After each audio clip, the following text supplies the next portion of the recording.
Hello everybody and welcome to the first feature match of the Cube Championship Invitational Series 2014. I'm Milo, MiloDaGreat1 on YouTube, and you're watching this on my channel. And I'm joined with somebody who wasn't able to play the event this time around, Iby. Yes, that's right. It's me, and I'm going to comment on these matches. It was kind of disappointing I couldn't play. It was the day I was at work.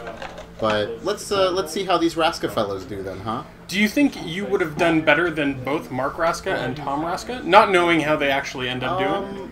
I think there's a very good chance. I almost always beat Tom Raska, which is, again, not to knock him or nothing like that, but them's the breaks. Mark Raska is... I don't know. I think of him as a pretty high-quality player, so I think he may have a good chance of beating me, but so Mark won the die roll, and he plays a turn 1 Finehorn Elves. As you can see, Finehorn Elves... playing green. Got some green there. It's just like Lawnmower Elves, basically. So Tom's got, what, a Swamp out? Ooh, an Unglued Swamp. I like that. Oh, but Mark Raska's following up. Strangleroot Geist, so that's got haste. You can attack immediately. And it also has Undying. And Undying brings the creature back into play when it dies with a +1/+1 counter. The opposite of Persist. But if it has a +1/+1 counter when it dies, it doesn't get to come back. That is correct. You know your stuff. You should have been playing this. I do. Also, you might have noticed that Tom Raska and Mark Raska both have the same last name. That's because they're brothers. They're brothers? I know. Seems like there should be collusion, but these guys are playing for all the marbles. Yeah. They actually probably play each other more commonly than anybody else, so it's an interesting match because you're basically looking at two people who probably play Magic against each other literally every day. Yeah, like as they said in the first Cube video, the highly produced Cube video that came out, this is kitchen table match number 1000 for them. Yeah, exactly. And I don't know, I'm not sure if that gives either one of them an advantage, kind of having so much experience against the other player. So Mark is really putting on the pressure here on Tom. Yeah. He played his Breeding Pool untap, took 2 damage. That's the first damage he's taken all match. And he said go, so he's repping like a 4-mana counterspell here. But Tom can't really sit down and do nothing. No, this is the first thing he's trying to do all game, so here's what. It's kind of a slow, clunky start for Tom, considering that this is Cube. Yes, especially with, I mean, something like Strangleroot Geist is quite an aggressive card. You deal with it once and it sticks around. Yeah, there's Mystic Snake. That absolutely makes sense. And now he's swinging for 5. For 5. That's what I love about Mystic Snake, right? It's like you've got the creature attacking. It's like a 2/2 with haste. Yeah, it feels like haste. And you know what? That's one of the... That is a card that has been around since the original Cube. It has been, yeah. No other card has come out to bump Mystic Snake. Yeah, and it seems very unlikely that there will be a green-blue will get so many cards that Mystic Snake will be bumped. Yeah. You know, it seems very unlikely. It doesn't. We got a Sylvan Library. Ooh, Mark's deck is really good. Like, I mean, obviously we haven't seen much from Tom here, but I'm hoping he can do something. You notice that Mark actually tapped the Finehorn Elves and a Forest to play that Sylvan Library instead of a Forest and well, I mean, Forest. He's probably trying to keep mana up in case of like something that kills creatures. He could have done that just as well with the Finehorn Elves, but I'm just nitpicking, I guess. Now, Skin Render targeting Strangleroot Geist. This would bring Strangleroot Geist back, right? Yeah, I'm not sure because if that's... it's a -1/-1 counter, not a +1/+1 yeah, counter. maybe he's trying to build up to a Wrath. But apparently Mark doesn't see that. Wait a second. He didn't put it back into play? No, he didn't. So this is just to mention what you're watching here. Nobody was actually there's no judge. There's no judge when these guys are playing, right? We're all playing. Not. We're in our own matches, right? But I mean, think about it like this: Strangleroot Geist kind of sucks. If it's a 2-green, 2/1 haste. Yeah, but he thought the -1/-1 counters would mean that it doesn't. He was thinking about it as persist, as persist instead of undying. To undying, yeah. Gotcha. Yeah. So it isn't that he forgot; it's that he misinterpreted the ability. Exactly. There must have been something amazing in that. Well, he doesn't really seem to be in too much trouble. I think he's going to clean up just fine. Especially considering that Vendilion click, right? And yeah, Tom's at 7. Yep. And plus he's got Sylvan Library on board. So he's going to have Yeah, he's just some card selection, and he's got life to maybe take additional cards, as he Which did. he did. He just took 2 cards. That just basically tells you he's locking up the game, because if Tom's at 7 and he's got this much power on board with an evasive dude, right? Yeah. Like, it's basically 1 turn away. He goes to 4, plays a Hinterland Harbor. And passes the turn. Why did he play it tapped? I'm not sure. I don't think these guys are paying attention, Milo. Maybe you do need a judge. I don't know if what's going on here. All right. Sometimes I know, to be fair with these guys, like, there's so many cards in Cube that Right, are similar but obviously different, that I know for me at least, a lot of the time I'd have, let's say, a Misty Rainforest, and I would think it's a breeding pool maybe. Yeah. And I play it, and then I try to tap it later, or I pay 2 life, and I look at it and I'm like, I'm so stupid. Yeah. It's just, you can look at the card and you'll know what's happening, but a lot of the time you're focused on way too many other things. So we the game 1 went to Mark. Tom tried to play a Thragtusk. Mark And he just countered mana it. He had a drained mana drain. That was just over. Yeah. I mean, that was the whole point of him taking the extra card with... Yeah. To have enough counterspells. Yeah, exactly. It was just over. Yeah. It's also important to note that maybe the lights and the cameras are throwing them off.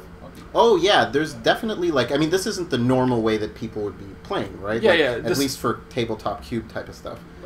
So he led this time with an Overgrown Tomb, and then Mark countered with a Forest Birds of Paradise. And now we've got a Hymn to Turak. This might help. If he's eating away at Mark's hand, then the control deck is definitely at a disadvantage. Mm-hmm. I'm not sure if that's something Tom boarded in or if he was playing at main deck. Neither am I. He took card But that's number 5, that's another number 6. 4. Or 4, sorry. First, since the cube initially... An original card? Yeah. So he's ditching a... what's Delver that of flip guy? Secrets? Delver and Sylvan Caryatid. Yeah. I keep wanting to call it Carving Caryatid. Very low curve on Mark Raska's deck. And he's got the Tropical yeah. Island to go with the breeding pool. Yeah, because he knows he can ride like 2-drop beaters and back them up with counter spells until he wins the game. I also see a Vidalian Click and a Remove Soul in his hand, as well as a Kiora and a Forest.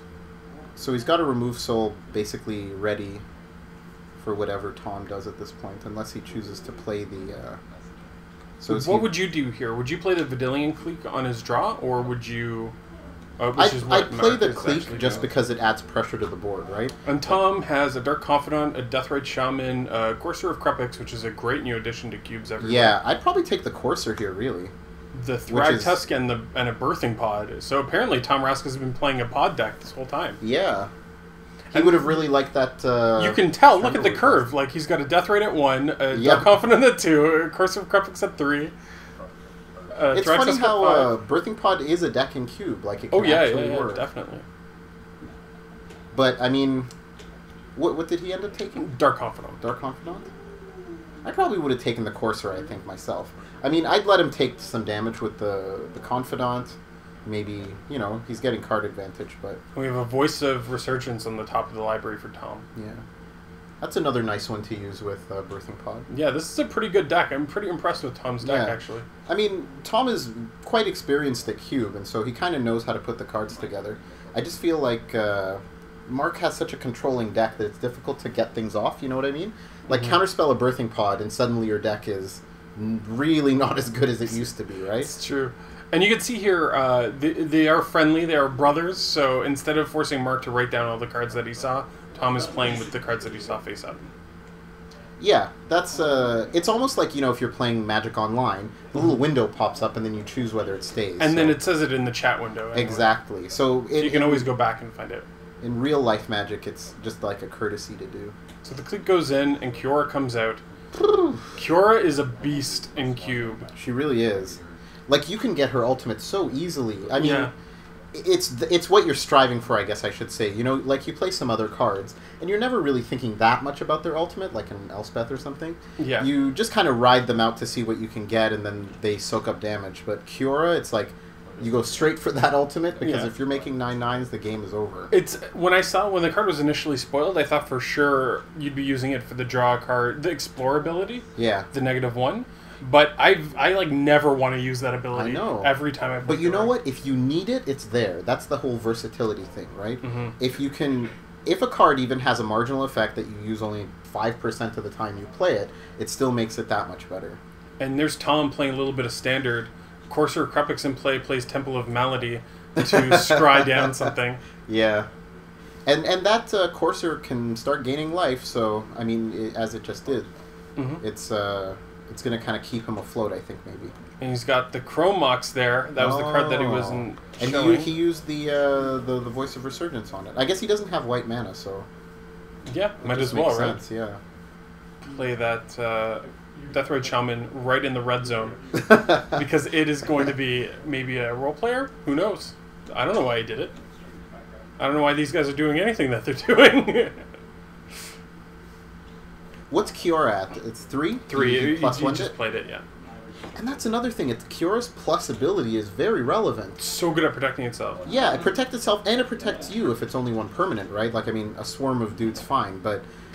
You can see that Tom's getting pretty worked up over it. He put a Kleenex on the table. He's probably crying. his tear wiping Kleenex. Yeah. +1, your Courser. Alright, moving it to 4. That's 2 turns away from ultimate. Man. And if he really needs to, he can chump block with the bird, right? Like, he's got options, so... Now Lotus Cobra? Now, the other part of it is, like, let's not count Tom out. He's been able to get his Birthing Pot is online, yeah, absolutely. online. He's still got It's a very Thrag Tusk in hand. Like, he's got a lot of functional options. On the top of his deck, he's got the Divining Top Yep. with Courser of Krupix, which is quite good. Because you can always dig through a land with that combo.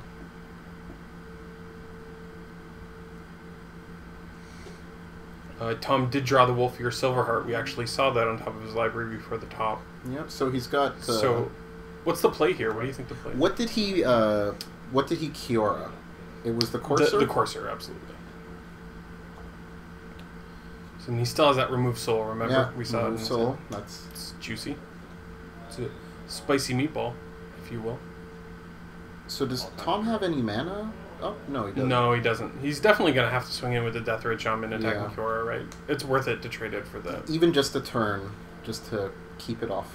He has to limit the number of creatures that Mark has in play. And see, there's that Vendilion click just going to work. The Mhm. fact that it has 3 power is... Oh, and now he was able He's to... drawing. Yeah. He's got the Ninja of the Deep Hours. Which means that he's going to be able to play that Vendilion click on Tom's draw again. Yes, he will. And I think that's the plan.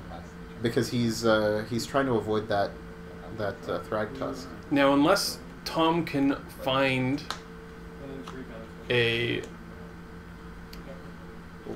So he's going to bury that Divining Top. The He doesn't want to Divining have to Top, deal yeah. with that. Okay. A 4-drop creature with haste that can avoid being blocked by the Vendilion Clique. I think that's what he's got to do. I don't know what exists that can do that. Well, he did draw the that vampire, right? I don't know if... I think he's just going for Thrag Tusk, though. Is that the idea? Yeah, the Chrome Mox should be untapped. Because he's got to hit Kiora this turn, right? So he can use the pod to get rid of the Courser to get something with haste, maybe. Yeah, if he has anything else. He hasn't used the pod at all so far, so I'm not sure. Like, So he's going to play the Vampire Nighthawk. the Nighthawk, and he can pod. Yeah, So what's he going to get? he's already played a land, right? Yeah. He has, yeah. The only card left in his hand is Thrag Tusk, right? Yeah, just Thrag Tusk.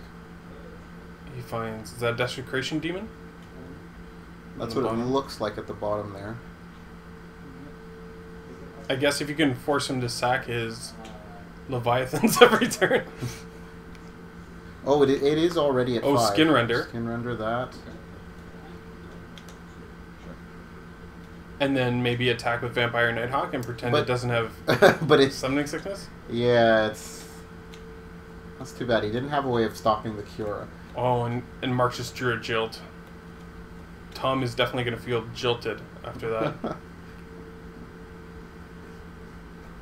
And Tom is still going through his deck. For some unknown reason. Mark's in the middle of his turn here. cheatery it is. Well, it doesn't matter. I mean, I guess he's... Cura's been ultimated. Yep, there's the emblem. And, just like you said, it's so easy to get to ultimate with Cura. Yeah, especially since you know you're striving for it, right? Like, you just keep focused and get that emblem and you're good to go. And he passed the turn, and here come... and then he starts going through all the tokens of different things that could be created in Cube. And it's... Wait a second, it's at the end of your turn you get the... Yeah. Wow, so the turn you ultimate it, yes. you get the 9/9. That's even better than I thought. Oh, he also found a... He found an emblem. That's cool. The Kraken token looks nice. It does, yeah. That's the official Kraken token. Yeah, that's pretty good looking. Wizards released it. So what's Tom doing now? Like, what are his options? It's hard to say. Mark's at 20. Like, if maybe... He hasn't put any pressure on him. Like, it's just been Tom on the back foot the whole time. Yeah, the whole match, really.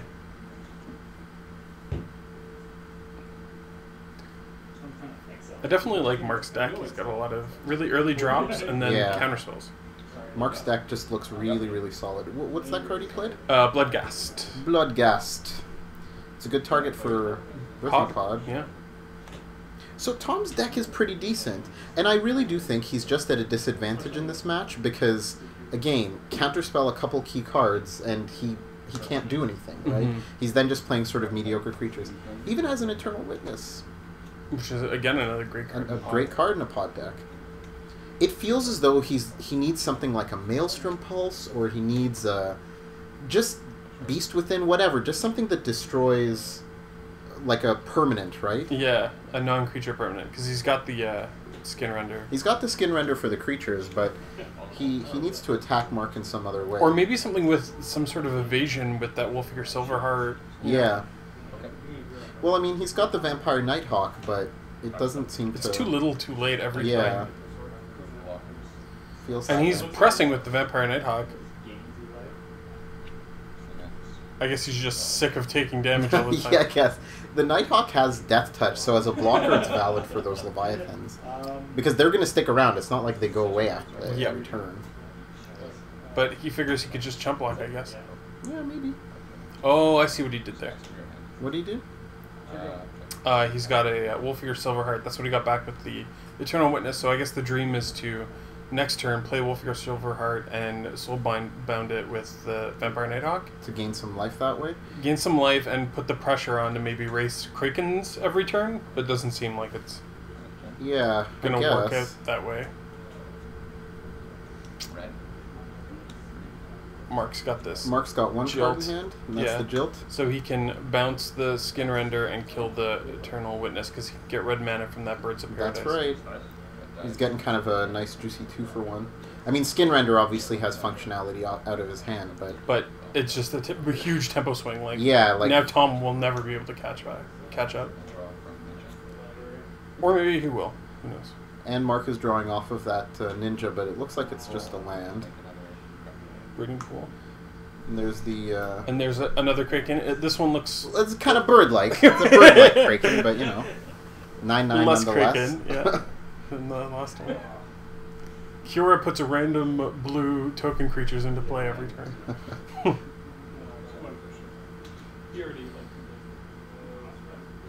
So, which of these two decks would you be more likely to have piloted if you showed up at this event?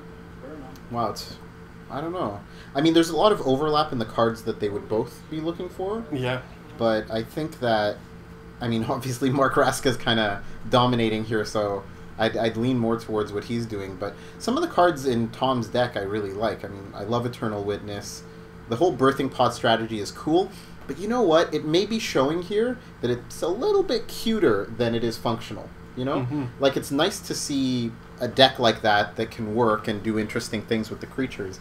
But it might just be a little bit too cute. Like, do something that's a bit more direct that can actually put your opponent back and cause them to react to you more rather than just being able to play whatever they want. Yeah. So, I like Tom's deck. It's cool and it probably works in a lot of matchups, but Mark's deck is just, it's been in control the whole time.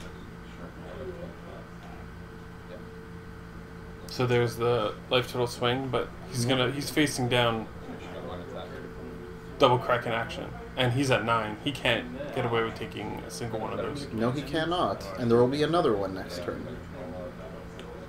He's got to use that pod. Whatever happened to the Thrag Tusk? Still sitting in his hand? Oh, he's just backing it up. Yeah, he's going to pack it up. He knows. The writing's on the wall, right? So there you have it. 0-2. That's the match. That was the first match.